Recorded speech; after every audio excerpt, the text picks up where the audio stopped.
spell the future of our nation. Ibig sabihin, pag palpak na batas, palpak na bansa. Pag maayos na batas, maayos sa ekonomiya, maayos ang buhay, giginawang buhay.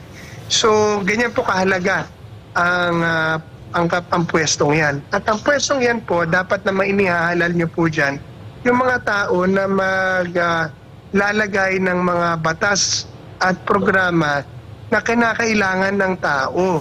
Like ngayon, ano kailangan ng tao? Trabaho, mababang presyo ng bilihin, security or seguridad, peace and order.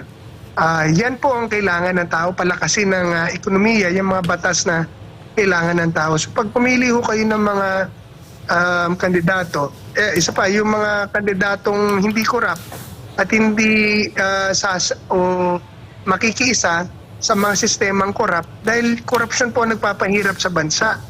Dahil yung pera na dapat at kayamanan o pag-asenso na dapat dumarating sa bansa o sa atin, pag may korupsyon, nawawala po lahat yun. So, pag bumoto kayo ng kongresista, piliin nyo yung hindi corrupt. Pangalawa, yung marunong sa pamamahala, may takot sa Diyos, may konsensya, maganda mga sinasabi at maganda mga pinatunayan. Tapos abangan po ninyo. Specific tayo. Kunyari, ngayon, ang uso ngayon, bigayan ng ayuda eh. Kailangan ng tao yan. Ang advice ko po, kunin ninyo. Pero pag kinuha nyo kay congressman nyo yan, alamin nyo din at isipin nyo din, dapat alam nyo na hindi kanila yan. Yan po ay pera ng taong bayan. Pera nyo po yan. So okay yan, kunin nyo yan. Pangalawa, wala ho kayong utang na loob sa kanila. Dahil yan, trabaho ho nila talaga. Kaya nyo sila inilagay dyan para magbigay ng mga programa na para sa inyo.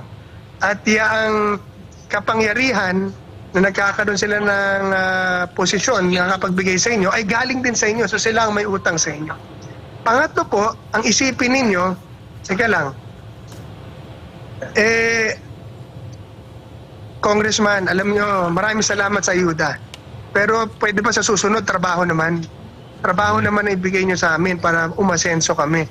Bakit po hinihingi ko yung trabaho? Dahil yung trabaho ko, gobyerno lang ang may kayang gumawa niyan. Dahil pag gusto mo ng trabaho, ang kailangan gawin ng gobyerno, alisin, itigil ang korupsyon at red tape. Alisin ang red tape. Pag inalis mo ang korupsyon, inalis mo red tape, papasok ko ang mga bilyong-bilyong dolyar ng negosyo all over the world. Pati yung mga local industries dito, mamumuhunan ulit yan. Pagka nagkaroon ng maraming negosyo, maraming trabaho. So aasenso ang Pilipino. Kaya trabaho po ang hingin nyo.